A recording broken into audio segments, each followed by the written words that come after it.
ನಮಸ್ಕಾರ. ನಾವು ಮೀನು ಮಾರ್ಕೆಟಿಗೆ ಹೋದಾಗ ಕಣ್ಣಿಗೆ ರಾಚುವ ಹಾಗೆ ಹೊಳೆಯುವ ಮೀನುಗಳನ್ನ ನೋಡ್ತೀವಿ. ಹೌದು, ನೋಡೋಕೆ ಏಕ್ದಮ್ ಫ್ರೆಶ್ ಆಗಿ ಕಾಣಿಸುತ್ತೆ. ಆದರೆ ಆ ಹೊಳುಪಿನ ಹಿಂದೆ ಒಂದು ಕರಾಳ ಸತ್ಯ ಇದ್ರೆ, ನಾವು ಮನೆಗೆ ತರುವ ಮೀನು ನಿಜವಾಗ್ಲೂ ತಾಜಾ ಇದೆಯಾ ಅಥವಾ ಅದನ್ನ ತಾಜಾ ರೀತಿ ಕಾಣುವಂತೆ ಮಾಡೋಕೆ ಏನಾದ್ರೂ ಅಪಾಯಕಾರಿ ರಾಸಾಯನಿಕ ಬಳಸಿದ್ರೆ? ನಿಖರವಾಗಿ. ಇದು ಸುಮ್ಮನೆ ಒಂದು ಅನುಮಾನ ಅಲ್ಲ. ಸಮುದ್ರ ಆಹಾರ ಉದ್ಯಮದಲ್ಲಿ ಇದೊಂದು ದೊಡ್ಡ ತಲೆನೋವು. ಹೌದು, ಅದರಲ್ಲೂ ದೂರದ ಊರುಗಳಿಂದ ಮೀನು ಸಾಗಾಟ ಆಗುವಾಗ ಈ ಸಮಸ್ಯೆ ಇನ್ನಷ್ಟು ದೊಡ್ಡದಾಗುತ್ತೆ. ಸರಿ, ಇಂದು ನಾವು ಇದೇ ಸಮಸ್ಯೆಗೆ ಪರಿಹಾರ ಹುಡುಕಲು ಹೊರಟ ಒಂದು ಕುತೂಹಲಕಾರಿ ಭಾರತೀಯ ಆವಿಷ್ಕಾರದ ಬಗ್ಗೆ ಆಳವಾಗಿ ಚರ್ಚೆ ಮಾಡಲಿದ್ದೇವೆ. ಇದು ಕೇವಲ ಒಂದು ಹೊಸ ಗ್ಯಾಜೆಟ್ ಬಗ್ಗೆ ಅಲ್ಲ, ನಮ್ಮತ್ರ ಇದರ ಸಂಪೂರ್ಣ ಕಥೆ ಇದೆ. ಸಂಪೂರ್ಣ ಕಥೆ ಅಂದ್ರೆ ಆರಂಭಿಕ ಪೇಟೆಂಟ್ ಅರ್ಜಿ, ಪೇಟೆಂಟ್ ಕಚೇರಿಯ ಕಠಿಣ ಆಕ್ಷೇಪಣೆಗಳು ಮತ್ತು ಅದಕ್ಕೆ ಸಂಶೋಧಕರು ಕೊಟ್ಟ ದಿಟ್ಟ ಉತ್ತರ. ಸೊ ಇದೊಂದು ರೀತಿ ಒಂದು ಐಡಿಯಾ ಹೇಗೆ ಪೇಟೆಂಟ್ ಆಗಿ ಬದಲಾಗುತ್ತೆ ಅನ್ನೋದರ ಒಂದು ರೋಚಕ ಪಯಣ.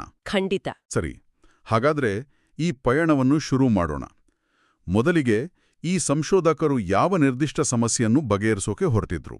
ಈ ಆವಿಷ್ಕಾರದ ಹಿಂದಿನ ಅಸಲಿ ಉದ್ದೇಶವಾದರೂ ಏನು?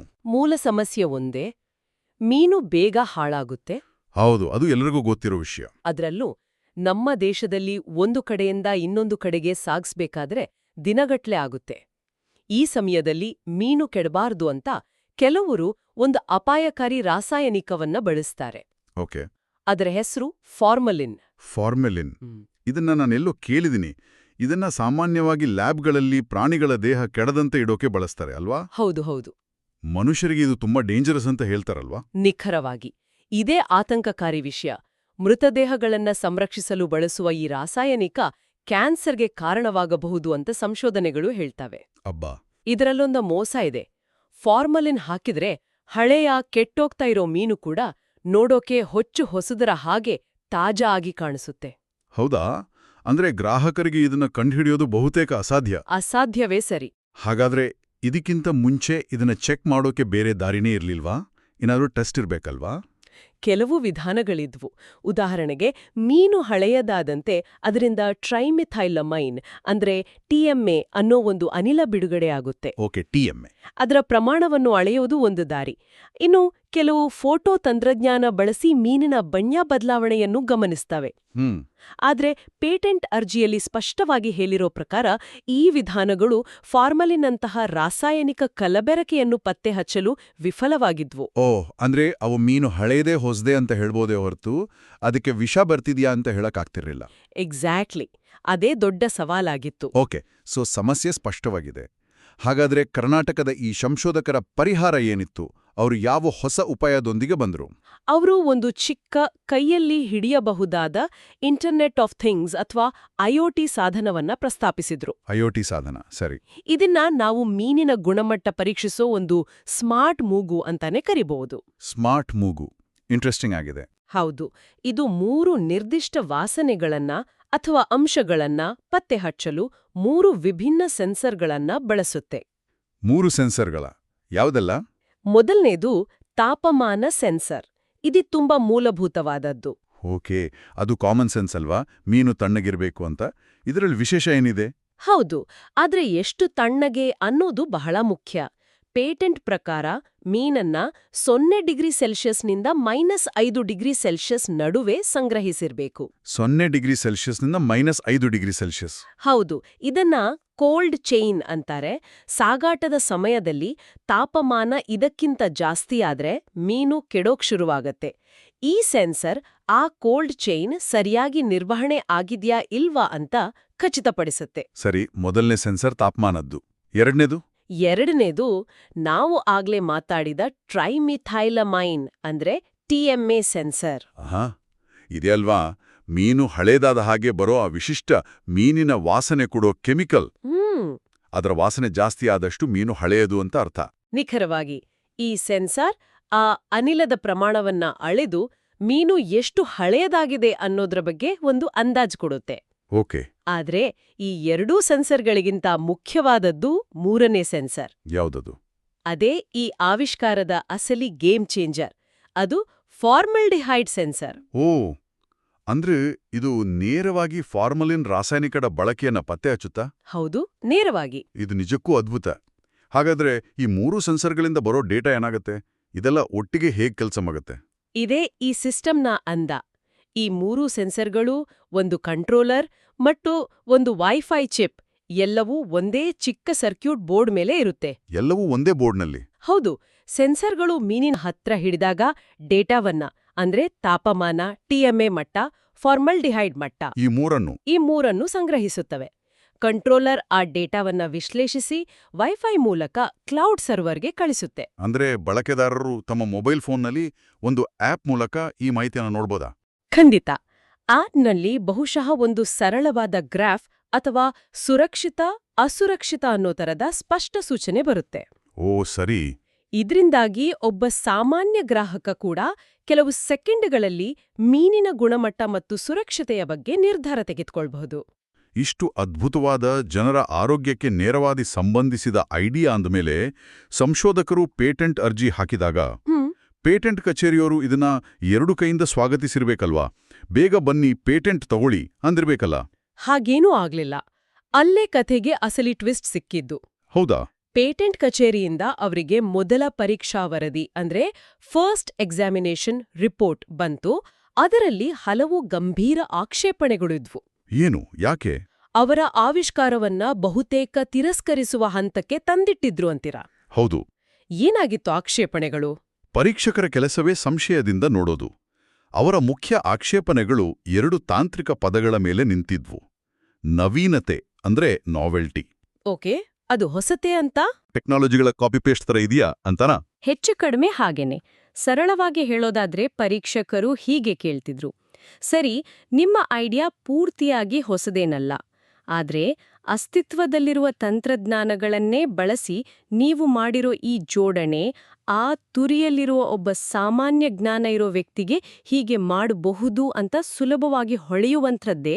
ಓ, ಅಂದ್ರೆ ಆಬ್ವಿಯಸ್ ಇದೆಯಾ ಅಂತ ಕೇಳ್ತಿದ್ರು. ಎಕ್ಸಾಕ್ಟ್ಲಿ. ಅಥವಾ ಇದು ನಿಜವಾಗಿ ಒಂದು ಅನಿರೀಕ್ಷಿತ ಬುದ್ಧಿವಂತಿಕೆಯ ಹೆಜ್ಜೆಯೇ? ಇದನ್ನೇ ಇನ್ವೆಂಟಿವ್ ಸ್ಟೆಪ್ ಅಂತ ಕರೆಯೋದು. ಓ, ಸೊ ಅವರ ವಾದ ಆಹಾರದ ಗುಣಮಟ್ಟ ಪರೀಕ್ಷಿಸಲು ಸೆನ್ಸಾರ್ ಮತ್ತು ಐಒಟಿ ಬಳಸುವುದು ಈಗಾಗಲೇ ಇದೆ. ಅದನ್ನೇ ನೀವು ಮೀನಿಗೆ ಬಳಸ್ತಿದ್ದೀರಿ. ಇದರಲ್ಲಿ ಅಂತ ಮಹತ್ಕಾರ್ಯ ಏನಿದೆ ಅಂತಾಗಿತ್ತು. ನಿಖರವಾಗಿ. ತಮ್ಮ ವಾದವನ್ನು ಪುಷ್ಟೀಕರಿಸಲು ಪರೀಕ್ಷಕರು ಈಗಾಗ್ಲೇ ಅಸ್ತಿತ್ವದಲ್ಲಿದ್ದ 2 ಆವಿಷ್ಕಾರಗಳನ್ನು ಉದಾಹರಣೆಯಾಗಿ ಕೊಟ್ರು. 2 ಉದಾಹರಣೆಗಳನ್ನ? ಹೌದು. ಅವುಗಳನ್ನು D1 ಮತ್ತು D2 ಅಂತ ವರದಿಯಲ್ಲಿ ಉಲ್ಲೇಖಿಸಲಾಗಿತ್ತು. D1 ಮತ್ತು D2 ಅವು ಯಾವ ರೀತಿಯ ಆವಿಷ್ಕಾರಗಳಾಗಿದ್ದವು? D1 ಅನ್ನೋದು ಹಣ್ಣುಗಳಿಗಾಗಿ ಮಾಡಿದ ಒಂದು ಐಒಟಿ ಸಾಧನವಾಗಿತ್ತು. ಹಣ್ಣುಗಳಿಗ? ಹೌದು. ಅದು ಹಣ್ಣುಗಳಿಂದ ಬರುವ ಈಥಿಲೀನ್ ನಂತಹ ಅನಿಲಗಳನ್ನು ಅಳೆದು ಆ ಹಣ್ಣು ನೈಸರ್ಗಿಕವಾಗಿ ಮಾಗಿದೆಯಾ ಅಥವಾ ಕಾರ್ಬೈಡ್ನಂತಹ ರಾಸಾಯನಿಕ ಬಳಸಿ ಕೃತಕವಾಗಿ ಹಣ್ಣಾಗಿಸಲಾಗಿದೆ ಎಂದು ಪತ್ತೆ ಹಚ್ಚುತ್ತಿತ್ತು. ಓ, ಸೊ ಅವರ ವಾದ ನೀವು ಹಣ್ಣುಗಳಿಂದ ಬರುವ ಗ್ಯಾಸ್ ಅಳತೆ ಮಾಡೋ ಥರ ಮೀನಿಂದ ಬರೋ ಗ್ಯಾಸ್ ಅಳತೆ ಮಾಡ್ತಿದ್ದೀರಿ. ತತ್ವ ಒಂದೇ ಅಲ್ವಾ, ಇದರಲ್ಲಿ ಹೊಸದೇನಿದೆ ಅಂತನಾ? ಹೌದು, ಅದೇ ಅವರ ತರ್ಕ. ಇನ್ನು D2 ಅಂತೂ ಇನ್ನೊಂದು ಹೆಜ್ಜೆ ಮುಂದೆ ಹೋಗಿತ್ತು. ಅದೇನು? ಅದು ಒಂದು ಎಲೆಕ್ಟ್ರಾನಿಕ್ ನಾಲಿಗೆ. ಎಲೆಕ್ಟ್ರಾನಿಕ್ ನಾಲಿಗೆ? ಹೌದು, ಎಲೆಕ್ಟ್ರಾನಿಕ್ ಟಂಗ್. ಇದು ದ್ರವರೂಪದ ಆಹಾರಗಳಾದ ಹಾಲು, ಜ್ಯೂಸ್ ಪೋಂಥವಗಳ ಗುಣಮಟ್ಟವನ್ನು ಪರೀಕ್ಷಿಸಲು ವಿಭಿನ್ನ ಸೆನ್ಸರ್ಗಳನ್ನು ಬಳಸಿ ಅವುಗಳ ರುಚಿಯನ್ನು ರಾಸಾಯನಿಕವಾಗಿ ವಿಶ್ಲೇಷಿಸುತ್ತಿತ್ತು. ಅಳದ್ರೆ ಪರೀಕ್ಷಕರ ವಾದದಲ್ಲೂ ಸ್ವಲ್ಪ ಹುರುಳಿದೆ ಅನಿಸುತ್ತೆ. ಅವ್ರು ಹೇಳೋದು, ಒಂದು ಕಡೆ ಎಲೆಕ್ಟ್ರಾನಿಕ್ ಮೂಗು ಬಳಸಿ ಹಣ್ಣು ಪರೀಕ್ಷೆ ಮಾಡ್ತಿದ್ದಾರೆ, ಇನ್ನೊಂದು ಕಡೆ ಎಲೆಕ್ಟ್ರಾನಿಕ್ ನಾಲಿಗೆ ಬಳಸಿ ದ್ರವ ಪರೀಕ್ಷೆ ಮಾಡ್ತಿದ್ದಾರೆ. ಇದೇ ತರ್ಕವನ್ನು ಮೀನುಗೆ ಅಳವಡಿಸುವುದು ಒಂದು ಸ್ಪಷ್ಟವಾದ ಮುಂದಿನ ಹೆಜ್ಜೆ ಅಷ್ಟೇ, ಇದೊಂದು ಸಂಶೋಧನೆ ಅಲ್ಲ ಅಂತ. ಇದು ಕೇಳೋಕೆ ಸಮಂಜಸವಾಗಿ ಇದೆಯಲ್ಲ? ಖಂಡಿತ, ಇದೊಂದು ಬಹಳ ಪ್ರಬಲವಾದ ವಾದ. ಪೇಟೆಂಟ್ ಜಗತ್ತಿನಲ್ಲಿ ಇಂತಹ ವಾದಗಳಿಂದಲೇ ಎಷ್ಟೋ ಅರ್ಜಿಗಳು ತಿರಸ್ಕೃತವಾಗ್ತವೆ. ಇದರ ಜೊತೆಗೆ ಅರ್ಜಿಯಲ್ಲಿ ಫಾರ್ಮ್ಯಾಟಿಂಗ್ ಸರಿಯಿಲ್ಲ, ಶುಲ್ಕದ ವಿವರ ಸರಿಯಿಲ್ಲ, ನಿಮ್ಮ ಹಕ್ಕುಗಳು ಅಂದ್ರೆ ಕ್ಲೇಮ್ಸ್ ಅಸ್ಪಷ್ಟವಾಗಿವೆ ಅನ್ನೋ ಥರದ ಸಣ್ಣಪುಟ್ಟ ತಾಂತ್ರಿಕವಲ್ಲದ ದೋಷಗಳನ್ನೂ ಪಟ್ಟಿ ಮಾಡಿದ್ರು. ಓಕೆ, ಸೊ ಒಟ್ಟಿನಲ್ಲಿ ಪರಿಸ್ಥಿತಿ ಸಂಶೋಧಕರ ಕೈಮೀರಿ ಹೋಗುವಂತಿತ್ತು. ಹೌದು. ಇದು ದೊಡ್ಡ ಅಡಚಣೆ. ಇಂಥ ಗಂಭೀರ ಆಕ್ಷೇಪಣೆಗಳನ್ನು ನೋಡಿದ ಮೇಲೆ ಸಂಶೋಧಕರು ಕೈ ಚೆಲ್ಲಿದ್ರಾ ಅಥವಾ ಹೋರಾಡಿದ್ರಾ? ಅವರು ಹೋರಾಡಿದ್ರು. ತಮ್ಮ ಪೇಟೆಂಟ್ ಏಜೆಂಟ್ ಮೂಲಕ ಪರೀಕ್ಷಕರ ಪ್ರತಿಯೊಂದು ಆಕ್ಷೇಪಣೆಗೂ ವಿವರವಾದ, ತರ್ಕಬದ್ಧವಾದ ಉತ್ತರವನ್ನು ಸಲ್ಲಿಸಿದ್ರು. ಸರಿ. ಅವರು ಕೇವಲ ಫಾರ್ಮ್ಯಾಟಿಂಗ್ ದೋಷಗಳನ್ನ ಸರಿಪಡಿಸಲಿಲ್ಲ, ತಮ್ಮ ಆವಿಷ್ಕಾರದ ಆತ್ಮವನ್ನೇ ಸಮರ್ಥಿಸಿಕೊಂಡ್ರು. ಅವರ ಮುಖ್ಯ ವಾದ ಏನಾಗಿತ್ತು?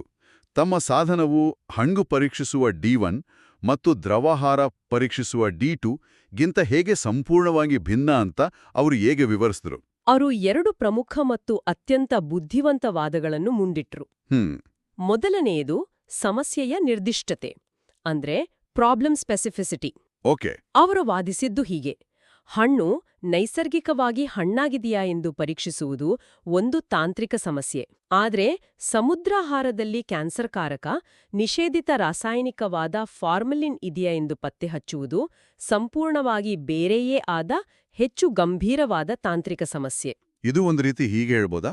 ಜ್ವರ ಇದೆಯಾ ಅಂತ ಥರ್ಮೋಮೀಟರ್ ಇಟ್ಟು ನೋಡೋದು ಬೇರೆ, ರಕ್ತ ಪರೀಕ್ಷೆ ಮಾಡಿ ಒಂದು ನಿರ್ದಿಷ್ಟ ರೋಗ ಇದೆಯಾ ಅಂತ ಪತ್ತೆ ಮಾಡೋದು ಬೇರೆ. ಎರಡೂ ಆರೋಗ್ಯ ಪರೀಕ್ಷೆ ಆದ್ರೂ ಅವುಗಳ ಸಂಕೀರ್ಣತೆ ಮತ್ತು ಉದ್ದೇಶ ಬೇರೆ ಬೇರೆ. ಅತ್ಯುತ್ತಮ ಹೋಲಿಕೆ. ಅವರ ವಾದದ ತಿರುಳು ಅದೇ ಆಗಿತ್ತು. ಸರಿ, ಇದು ಮೊದಲನೇ ಪಾಯಿಂಟು. ಎರಡನೆಯದಾಗಿ ಅವರು ಪರಿಹಾರದ ಅನನ್ಯತೆ ಅಂದ್ರೆ ಸೊಲ್ಯೂಷನ್ ಯುನೀಕ್ನೆಸ್ ಬಗ್ಗೆ ವಾದಿಸಿದರು. ಅವರು ಹೇಳಿದ್ದು, ನಾವು ಸುಮ್ಮನೆ 3 ಸೆನ್ಸರ್ಗಳನ್ನು ತಂದು ಇಟ್ಟಿಲ್ಲ. ತಾಪಮಾನ ಅಂದ್ರೆ ಸಂಗ್ರಹಣೆ, ಟ್ರೈಮೆಥೈಲಮೀನ್ ಅಂದ್ರೆ ಹಳತಾಗುವಿಕೆ, ಮತ್ತು ಫಾರ್ಮಾಲ್ಡಿಹೈಡ್ ಅಂದ್ರೆ ರಾಸಾಯನಿಕ ಕಲಗಡಕೆ. ಈ 3 ವಿಭಿನ್ನ ಸಮಸ್ಯೆಗಳು. ಹೌದು, ಈ 3 ವಿಭಿನ್ನ ಸವಾಲುಗಳನ್ನು ಒಂದೇ ಸಮಯದಲ್ಲಿ ಒಂದೇ ಸಾಧನದಲ್ಲಿ ಪರಿಹರಿಸಲು ಈ ನಿರ್ದಿಷ್ಟ ಸಂಯೋಜನೆ ಅತ್ಯಗತ್ಯ. ಅಂದ್ರೆ D1 ಸಾಧನ ಫಾರ್ಮಲ್ಡಿಹೈಡ್ ಪತ್ತೆ ಮಾಡಲ್ಲ, D2 ಸಾಧನ ಮೀನಿನ ವಾಸನೆಯನ್ನು ಅಳೆಯಲ್ಲ, ಆದರೆ ಇವರ ಸಾಧನ ಮಾತ್ರ ಈ 3 ಮಾಡುತ್ತೆ. ಇದೇ ಅವರ ವಿಶಿಷ್ಟತೆ. ನಿಖರವಾಗಿ ಅವರ ವಾದ, ಈ 3 ಸೆನ್ಸರ್ಗಳ ಉದ್ದೇಶಪೂರ್ವಕ ಸಂಯೋಜನೆಯನ್ನು ಈ ನಿರ್ದಿಷ್ಟ ಸಮಸ್ಯೆಗಾಗಿ ಹಿಂದೆ ಯಾರೂ ಪ್ರಸ್ತಾಪಿಸಿಲ್ಲ, ಆದ್ದರಿಂದ ನಮ್ಮದು ಒಂದು ಸಂಶೋಧನಾತ್ಮಕ ಹೆಜ್ಜೆ ಎಂಬುದಾಗಿತ್ತು. ಓಕೆ. ಈ ವಾದವನ್ನು ಮತ್ತಷ್ಟು ಬಲಪಡಿಸಲು ಅವರು ತಮ್ಮ ಪೇಟೆಂಟ್ ಹಕ್ಕುಗಳನ್ನು ಅಂದ್ರೆ ಕ್ಲೇಮ್ಸ್ ಅನ್ನ ಪುನಃ ಬರೆದು ಹೆಚ್ಚು ನಿಖರವಾಗಿ ಸಲ್ಲಿಸಿದರು. ಪೇಟೆಂಟ್ ಹಕ್ಕುಗಳನ್ನು ಬದಲಾಯಿಸಿದ್ದು ಹೇಗೆ ಸಹಾಯ ಮಾಡಿತು? ಇದು ಅತ್ಯಂತ ನಿರ್ಣಾಯಕ ಹೆಜ್ಜೆಯಾಗಿತ್ತು. ಅವರ ಮೊದಲ ಹಕ್ಕು ಸ್ವಲ್ಪ ಸಾಮಾನ್ಯ ಸ್ವರೂಪದಲ್ಲಿತ್ತು, ಆದರೆ ಪರಿಷ್ಕೃತ ಮುಖ್ಯ ಹಕ್ಕು ಅತ್ಯಂತ ನಿರ್ದಿಷ್ಟವಾಗಿತ್ತು. ಹೇಗೆ? ಅದು ಹೀಗಿತ್ತು: ಇದು ಒಂದೇ ಪ್ರಿಂಟೆಡ್ ಸರ್ಕ್ಯೂಟ್ ಬೋರ್ಡ್ PCB ಮೇಲೆ ಅಳವಡಿಸಲಾದ ಒಂದು ಸಮಗ್ರ ವ್ಯವಸ್ಥೆ.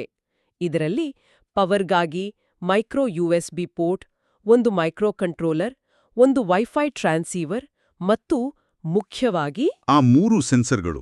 ಹೌದು, ಒಂದು ತಾಪಮಾನ ಸೆನ್ಸರ್, ಒಂದು ಟ್ರೈಮಿಥೈಲಮೈನ್ ಗ್ಯಾಸ್ ಸೆನ್ಸರ್ ಮತ್ತು ಒಂದು ಫಾರ್ಮಾಲ್ಡಿಹೈಡ್ ಗ್ಯಾಸ್ ಸೆನ್ಸರ್. ಈ 3 ಒಟ್ಟಿಗೆ ಇರುತ್ತವೆ. ಓ, ಈ ವಿವರಣೆ ಅವರ ಆಲೋಚನೆ ಸಾಮಾನ್ಯ ಆಹಾರ ಪರೀಕ್ಷಕ ಅಲ್ಲ, ಬದಲಿಗೆ ಒಂದು ನಿರ್ದಿಷ್ಟ ಸುಸಂಘಟಿತ ಮತ್ತು ಅನನ್ಯ ಆವಿಷ್ಕಾರ ಎಂದು ಸಾಬೀತುಪಡಿಸಿತು. ಖಂಡಿತವಾಗಿಯೂ. ಹಾಗಾದ್ರೆ ಈ ವಿವರವಾದ ಉತ್ತರ, ತರ್ಕಬದ್ಧ ವಾದಗಳು ಮತ್ತು ನಿಖರವಾದ ಹಕ್ಕುಗಳು ಇದೆಲ್ಲವೂ ಕೆಲಸ ಮಾಡಿತಾ? ಅವರ ಪ್ರಯತ್ನಕ್ಕೆ ಫಲ ಸಿಕ್ಕಿತಾ? ಸಂಪೂರ್ಣವಾಗಿ ಯಶಸ್ವಿಯಾಯಿತು. ನಮ್ಮ ಬಳಿ ಇರುವ ಅಂತಿಮ ದಾಖಲೆ ಅನುದಾನದ ಸೂಚನೆ, ಅಂದ್ರೆ ಇಂಟಿಮೇಷನ್ ಆಫ್ ಗ್ರಾಂಟ್, ಅದಕ್ಕೆ ಸಾಕ್ಷಿ. ಅದ್ಭುತ. ಜನವರಿ 3, 2023ರಂದು ಈ ಆವಿಷ್ಕಾರಕ್ಕೆ ಅಧಿಕೃತವಾಗಿ ಪೇಟೆಂಟ್ ಸಂಖ್ಯೆ 418352 ನೀಡಿ ಅನುಮೋದಿಸಲಾಯಿತು. ವಾವ್! ಅವರ ಪರಿಶ್ರಮ ಮತ್ತು ನಿಖರವಾದ ವಾದಗಳು ಪರೀಕ್ಷಕರನ್ನು ಒಪ್ಪಿಸುವಲ್ಲಿ ಯಶಸ್ವಿಯಾಗಿದ್ವು. ಒಂದು ನೈಜ ಆರೋಗ್ಯ ಸಮಸ್ಯೆಯಿಂದ ಶುರುವಾಗಿ ಒಂದು ಸ್ಮಾರ್ಟ್ ತಾಂತ್ರಿಕ ಪರಿಹಾರ, ನಂತರ ಪೇಟೆಂಟ್ ಕಚೇರಿಯ ಜೊತೆ ಒಂದು ದೊಡ್ಡ ಬೌದ್ಧಿಕ ಚರ್ಚೆ ಮತ್ತು ಕೊನೆಗೆ ಗೆಲುವು. ಇದೊಂದು ನಿಜಕ್ಕೂ ಅದ್ಭುತ ಪಯಣ. ಹೌದು, ಇಲ್ಲಿ ನಾವು ಕಲಿಬೇಕಾದ ಪಾಠ ಕೇವಲ ಒಂದು ಉತ್ತಮ ಐಡಿಯಾ ಇದ್ರೆ ಪೇಟೆಂಟ್ಗೆ ಸಾಲ್ದು ಅನ್ನೋದಕ್ಕಿಂತ ಹೆಚ್ಚು ಆಳವಾಡಿದ. ನಿಜವಾದ ಪಾಠ ಅಂದ್ರೆ ನಾವೀನ್ಯತೆ, ಅಂದ್ರೆ ಇನೋವೇಷನ್. ಅಂದ್ರೆ ಯಾವಾಗ್ಲೂ ಸೊನ್ನೆಯಿಂದ ಏನನ್ನೂ ಹೊಸದಾಗಿ ಸೃಷ್ಟಿಸಬೇಕು ಅಂತೇನಿಲ್ಲ. ಓಕೆ. ಕೆಲವೊಮ್ಮೆ ಈಗಾಗಲೇ ಅಸ್ತಿತ್ವದಲ್ಲಿರುವ ತಂತ್ರಜ್ಞಾನಗಳನ್ನು ಒಂದು ನಿರ್ದಿಷ್ಟ ಹೊಸ ಉದ್ದೇಶಕ್ಕಾಗಿ ಅತ್ಯಂತ ಬುದ್ಧಿವಂತಿಕೆಯಿಂದ ಜೋಡಿಸುವುದೇ ಅತಿದೊಡ್ಡ ನಾವೀನ್ಯತೆಯಾಗಿರುತ್ತೆ. ನೀವು ಹೇಳೋದು ತುಂಬಾ ಸರಿ. ಇವರು ಗೆದ್ದಿದ್ದು ಹೊಸ ಸೆನ್ಸರ್ ಕಂಡಿಡಿದು ಅಲ್ಲ. ಇಲ್ಲ, ಬದಲಿಗೆ 3 ಹಳೆಯ ತಿಳಿದಿರುವ ಸೆನ್ಸರ್ಗಳ ಉದ್ದೇಶಪೂರ್ವಕ ಸಂಯೋಜನೆ, ಅಂದ್ರೆ ಪರ್ಪಸ್ಫುಲ್ ಅರೇಂಜ್ಮೆಂಟ್, ಒಂದು ವಿಶಿಷ್ಟ ಮತ್ತು ಗಂಭೀರ ಸಮಸ್ಯೆಯನ್ನು ಬಗೆಹರಿಸುತ್ತೆ ಅಂತ ಸಾಬೀತುಪಡಿಸಿದ್ದಕ್ಕೆ. ಅದೇ ಪೇಟೆಂಟ್ ನೀಡಿದ್ದು ಆ ಬಿಡಿ ಭಾಗಗಳಿಗಲ್ಲ, ಆ ಭಾಗಗಳ ಬುದ್ಧಿವಂತ ಜೋಡಣೆಗೆ. ಇದು ನಿಜಕ್ಕೂ ಜಾಗತಿಕ ಮಟ್ಟದ ಸಮಸ್ಯೆಗೆ ಸಿಕ್ಕ ಒಂದು ಭಾರತೀಯ ಪರಿಹಾರ. ಮೇಕ್ ಇನ್ ಇಂಡಿಯಾದ ಒಂದು ಅತ್ಯುತ್ತಮ ಉದಾಹರಣೆ. ಖಂಡಿತ. ಇದು ಕೇಳುಗರಲ್ಲಿ ಒಂದು ಕುತೂಹಲಕಾರಿ ಆಲೋಚನೆಯನ್ನು ಹುಟ್ಟುಹಾಕಬಹುದಲ್ವಾ? ಹೌದು. ಒಂದು ಹೆಜ್ಜೆ ಮುಂದೆ ಯೋಚಿಸೋಣ. ಈಗ ಈ ಸಾಧನವು ಡೇಟಾವನ್ನು ವಿಶ್ಲೇಷಣೆಗಾಗಿ ಕ್ಲೌಡ್ಗೆ ಕಳುಹಿಸುತ್ತೆ. ನಂತರ ನಾವದನ್ನು ಆಪ್ನಲ್ಲಿ ನೋಡ್ತೇವೆ. ಹೌದು. ಆದ್ರೆ ಮುಂದಿನ ಹೆಜ್ಜೆ ಏನಾಗಿರ್ಬೋದು? ಇದೇ ತಂತ್ರಜ್ಞಾನವನ್ನು ನೇರವಾಗಿ ಆಹಾರದ ಪ್ಯಾಕೇಜಿಂಗ್ನಲ್ಲೇ ಸಂಯೋಜಿಸಿದ್ರೆ ಹೇಗಿರುತ್ತೆ? ಪ್ಯಾಕೇಜಿಂಗ್ನಲ್ಲೇ? ಹೌದು. ಕಲ್ಪಿಸಿಕೊಳ್ಳಿ, ಮೀನಿನ ಪ್ಯಾಕೆಟ್ ಮೇಲೆ ಒಂದು ಸ್ಮಾರ್ಟ್ ಲೇಬಲ್ ಇದೆ. ಓಕೆ. ಅದರಲ್ಲಿ ಫಾರ್ಮಲ್ಡಿಹೈಡ್ ಪತ್ತೆ ಆದರೆ ಅಥವಾ ಸಾಗಾಟದಲ್ಲಿ ತಾಪಮಾನವು ನಿಗದಿತ ಮಟ್ಟಕ್ಕಿಂತ ಹೆಚ್ಚಾದರೆ ಆ ಲೇಬಲ್ ತಕ್ಷಣವೇ ಬಣ್ಣ ಬದಲಾಯಿಸುತ್ತೆ. ಅಂದ್ರೆ ಹಸಿರು ಬಣ್ಣದಿಂದ ಕೆಂಪು ಬಣ್ಣಕ್ಕೆ ತಿರುಗುವ ಹಾಗೆ. ಅದಕ್ಕೆ ಆಪ್ ಬೇಕಿಲ್ಲ, ಇಂಟರ್ನೆಟ್ ಬೇಕಿಲ್ಲ, ಏನೂ ಬೇಡ. ಅಂಗಡಿಯಲ್ಲಿ ನಮ್ಮ ಕಣ್ಣು ಮುಂದೆಯೇ ನಮಗೆ ಉತ್ತರ ಸಿಕ್ಬಿಡುತ್ತೆ. ನಿಖರವಾಗಿ. ಇದು ಗ್ರಾಹಕರನ್ನು ಸಶಕ್ತಗೊಳಿಸುವ, ತಂತ್ರಜ್ಞಾನವನ್ನು ಇನ್ನಷ್ಟು ಸರಳಗೊಳಿಸುವ ಮುಂದಿನ ಮಹತ್ವದ ಹಂತ ಆಗಬಹುದೇ? ಇದೊಂದು ಯೋಚಿಸಬೇಕಾದ ವಿಷಯ.